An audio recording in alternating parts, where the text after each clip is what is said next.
Metaleras, metaleros, como todos ustedes y todas ustedes ya saben, se ha anunciado la despedida de Megadeth, ¿sí? Próximo año, en 2026, aparentemente va a salir el último disco, junto con una gira mundial que lo va a llevar por todo el mundo, valga la redundancia, ¿sí? Bueno, fue la noticia que explotó ayer.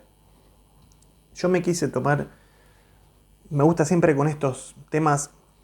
Por ahí soy como un poco anti-marketing, ¿no? Me gusta tomar un poquitito de distancia. Bueno, no pasó mucho tampoco, un día. Pero me gusta analizarlo un poco más fríamente.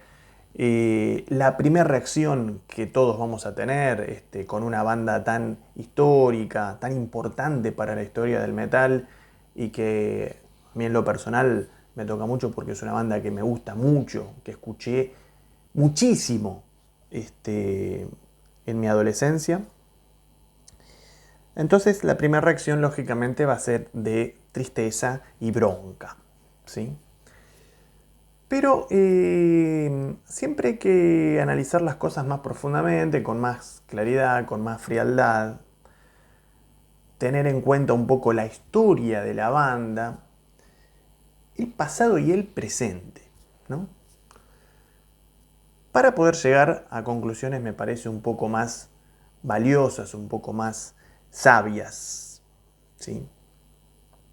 No por esto, no por esto anulamos el sentimiento de tristeza, de dolor.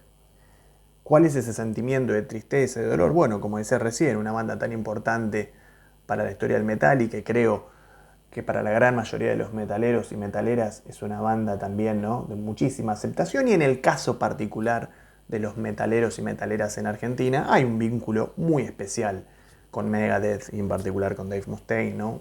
Un amor a primera vista de aquel primer show en el 94 en el Estadio Obras Sanitarias, ¿no? Donde nació el famoso Aguante Megadeth con el riff de Symphony of Destruction, que fue, bueno, increíble. La verdad, para quienes estuvimos ahí fue algo maravilloso. Pero bueno, esa es la primera emoción. Lo que pasa es que tenemos que analizar un poco también qué hay detrás, ¿no?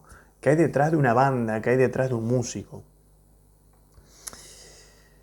Y yo creo que no quiero pecar de soberbio, ponerme en esta posición de sábelo todo, pero voy a decir que de alguna forma esto me lo veía venir. Quizás no ahora, quizás no ahora. Quizás creo que tenía un poco más de cuerda, o por lo menos en mi imaginación, ¿no? Pero también hay que analizar varias cosas, ¿no? La vida del músico profesional, cómo cala todo esto en la... Ustedes me podrán decir, bueno, pero es el trabajo de ellos. Sí. Y bueno, pero son famosos, son ricos, les va bien. Sí, claro. Pero esto, por más que te vaya bien, seas un ícono, en este caso en el metal, eso no te transforma en un robot, ¿no? Entonces, estas personas, sobre todo Dave Mustaine, ¿no? Ya es una persona que, que tiene una edad que llevar el ritmo de vida de giras y demás no es fácil, no es fácil. Como ustedes ya saben, yo también trabajo con la música y eso, y nunca hice una gira de 6 meses, 5 meses, no. De hecho, giras muchísimo más pequeñas que esas. Eh, pero yo pienso, si a mí, con 43 años, me tocase hoy hacer una gira de 5 o 6 meses, cosa que deseo mucho, sí, yo deseo tocar por todo el mundo, con este caso, bueno, hablando de The Awaken, mi banda, pero al mismo tiempo digo, pero para, mi cuerpo me va a bancar todo eso. O sea, estar 5 meses todos los días cambiando de ciudad, de país, aviones, bondi, no duermo, cargando el material, subo, bajo y después hay que subirse a tocar. Por eso digo, no es fácil todo esto, es muy cansador. Es una banda, o en particular es un artista que no le tiene que demostrar ya nada a nadie, ¿no? Estamos hablando de Dave Mustaine, que no solo es el líder de Megadeth y que pieza fundamental en los inicios de Metallica. Megadeth se transformó en una de las bandas más importantes, no solo del thrash metal, sino de la historia del metal, sino que Dave Mustaine en sí mismo es un personaje, y lo digo con todo respeto, no peyorativamente, con admiración lo digo, un personaje que reúne como todas las características, ¿no? De un metalero prototipo y de un tipo que, por lo menos en sus inicios, ¿no? Daba esa imagen de que era como nosotros y él llegó. Y de qué forma, ¿no? Y de qué forma llegó. A lo largo de los años, bueno, claro, se fue consolidando con su carrera, con sus discos espectaculares y con su personalidad, su forma de ser tan particular. Pero bueno, el tiempo pasa y tenemos que aceptar nosotros, los fans, que nuestros ídolos son humanos. A veces nosotros los tenemos tan endiosados, lo entiendo, yo también lo hago, pero no dejan de ser personas, personas que sienten, que sufren, que les cuesta, Llega un momento en que las cosas te cuestan. Y tenemos que ponernos, y esto va más allá de la admiración a un músico, ¿no? En la vida en general yo considero esto, siempre tenemos que ponernos en la piel, en el cuerpo del otro, en la cabeza del otro. Por más que esa decisión nos lastime a nosotros. Pero hay que ponerse en ese lugar. Y me parece que esta es la decisión correcta de Dave Mustaine. Porque, entre paréntesis, quizás seamos sometidos, entre comillas, a una gira histórica que dura como 10-15 años de despedida, al mejor estilo Kiss o Scorpions, ¿no? No lo sabemos, veremos qué sucede. Pero partiendo de la base de que esto efectivamente es así, el 2026 es la despedida oficial de Megadeth, entiendo que sea así por varios puntos. Uno, por todo lo que acabo de decir, el desgaste de los años. Dos, este hombre salió de un cáncer que no es joda. Claro, pudo salir, pudo revertirlo, que ya es un paso muy grande, ¿eh? No todas las personas, por no decir la minoría, pueden salir de esta gran enfermedad, ¿no? Del cáncer.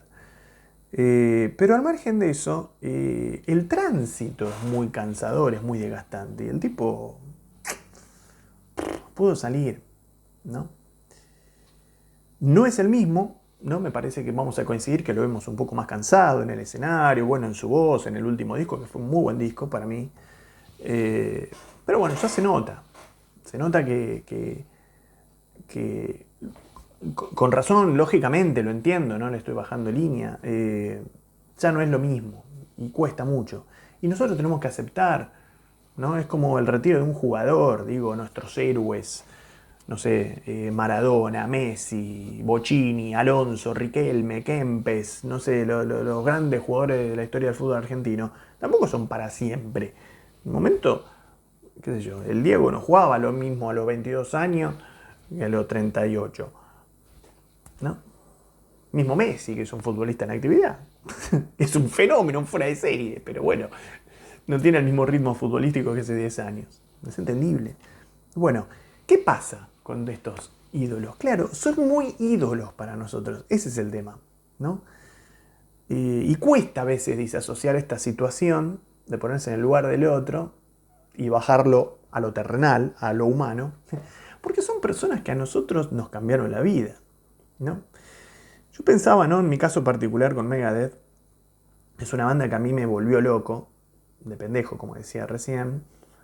Y claro, son esas bandas que te cambian, son muy fuertes, ¿no? Bandas que a uno lo llevan a querer agarrar un instrumento, o si ya lo agarraste, bueno, te apareció Megadeth y querés tocar los temas, y hay discos que son increíbles, ¿no? Obviamente creo que vamos a coincidir que Rust in Peace es una obra colosal, ¿no? Pero digo, hay otros discos que son geniales, como Countdown to Extinction o Peace Cells, ¿no? Que me parece un discazo. Bueno, nada. Pero no solo en lo musical también, ¿no? Porque yo pensaba, Megadeth es una banda que, sobre todo en sus inicios, tuvo como enfoques muy políticos en sus letras. Y digo, enfoques políticos que a uno le abren la cabeza y que uno es un pendejo y empezás a leer la letra y más o menos si entendés inglés, lo entendés, y si no, por ahí agarrás alguna línea, alguna frase, alguna palabra y te llama la atención. Y estas bandas nos abrieron el campo de un montón de cosas, digo, de agarrar un instrumento o desarrollarnos en un instrumento, hasta quizás de estudiar un idioma nuevo, ¿no? Digo, son bandas que nos cambiaron la vida.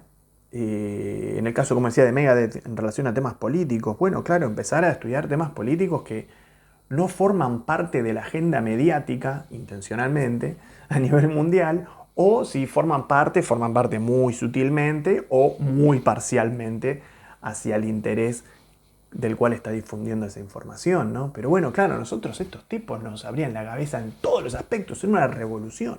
O sea, no son simplemente unos músicos que nos gustan como tocan la guitarra. Dave Mustaine forma parte, creo yo, bueno, claro, de la gente que nos gusta Megadeth, forma parte de ese grupo de músicos que nos cambió la vida. Y este momento llegó, iba a llegar. ¿Estamos preparados? No sé. ¿Lo imaginábamos? Y quizás muchas veces no, porque es preferible esperar a verlo otra vez en vivo, que salga un disco nuevo, y decir, qué bueno que está, bueno, más o menos, no sé. Siempre los vemos activos a los tipos, ¿no? Y nosotros los pensamos en actividad, no retirados, lógicamente, porque así los admiramos. Pero bueno, llega el momento este desafío, ¿no? De aceptar que todo tiene un final. Y me parece una decisión correcta, primero, creo yo, para preservar su salud, y después en el aspecto artístico, en un segundo orden. Porque no lo sé, por ahí Dave Mustaine ve este video, pero y me saca corriendo, porque me dice, está loco este pibe. Pero me parece muy bien tener una decisión sabia cuando uno no está al 100% de sus posibilidades o cree que no va a estar al 100% de sus posibilidades, como instrumentista, como compositor en el futuro, y es mejor cortarlo en alto, ¿no? Y vuelvo a decir, el último disco de Megadeth para mí es un muy buen disco. Y seguramente este último disco, el que sea de despedida, va a ser una furia, no sé, estoy hablando ya haciendo futurología, ¿no? Pero me imagino una furia despiadada. Y qué lindo sería que haya invitados, ¿no? Qué lindo sería que haya invitados de todas las formaciones, ¿no? Que han pasado por Megadeth. Obviamente Dave Ellefson, Marty Friedman, bueno, Kiko Loureiro, que es más reciente, bueno, un montón de Al Pitrelli, en fin, un montón de músicos que han pasado por aquí. Sería algo muy interesante, ¿no? En conclusión, es duro, es duro, pero nuestros ídolos también son personas, también tienen sentimientos, también sufren, también tienen limitaciones. Y a veces es duro, pero tenemos que ponernos en el lugar del otro. Claro, nosotros como fans se nos está cayendo como muchos soldados, ¿no? Entre muertes, retiros, enfermedades, y están pasando en muy poco tiempo, meses, años. Bueno, en este caso en particular, 2025, tuvimos fallecimiento de Ozzy, que bueno, fue algo obviamente totalmente de magnitudes gigantes, ¿no? Por quién es él. Pero bueno, este retiro de Megadeth, veremos si es realmente definitivo. Y si lo es muy duro, pero lo comprendo, lo entiendo, y habrá que aceptarlo. Y aceptarlo como es, con una banda que nos ha dejado un legado de discos increíble, ¿no? Increíble. Voy a confesarlo públicamente, Megadeth es mi banda favorita del thrash metal, así que para mí, se imaginan que estar diciendo todo esto no es fácil. Rust in Peace para mí es mi disco favorito del thrash, entonces es duro decirlo esto, pero por eso me quería tomar un poquito más de tiempo para analizar toda la... Porque cuando ayer saltó todo esto en las redes de Megadeth y demás, la primera reacción fue como parálisis, ¿no? A los 2 minutos, no, la puta madre, este tipo también se va, bueno. En este caso en particular es alguien obviamente mucho más joven que Ozzy, ¿no? Pero me parece que habla de una frialdad y una sabiduría que es dura, que genera tristeza, pero me parece que es lo correcto en este momento, por lo menos. Bueno, esa es mi opinión de el retiro, la despedida de Megadeth, si es que efectivamente es eso.